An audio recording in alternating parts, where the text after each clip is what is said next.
C'est un jour noir pour la démocratie maltaise. Comme la population, Mathieu Vella est choqué par l'assassinat de Daphne Caruana Galizia.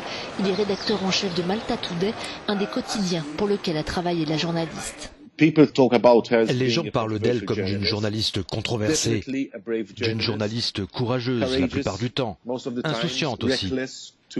Et franchement, elle a croisé le fer avec l'establishment politique. Différents milieux de la vie maltaise lui ont jeté l'opprobre, qu'il soit politique ou non, et à bien des égards, son nom était considéré comme une marque.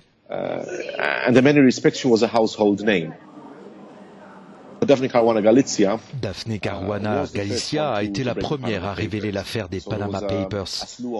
Il y a eu des tas de cas de diffamation contre elle.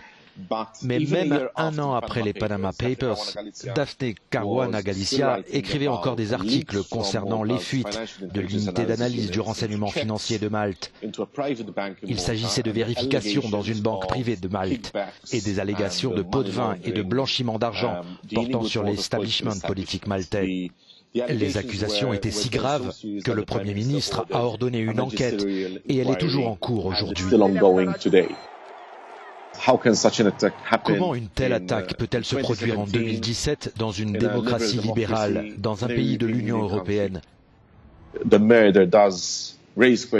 meurtre soulève des questions sur la culture de l'impunité qui, parfois, n'est pas réprimée à Malte, et sur la sécurité à Malte et la sécurité pour la presse.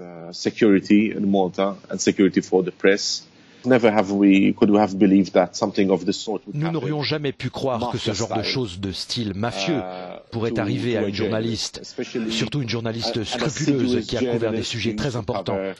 Et l'impression que l'on a, c'est que Daphne Caruana Galizia pourrait avoir été empêchée d'écrire sa prochaine grande histoire.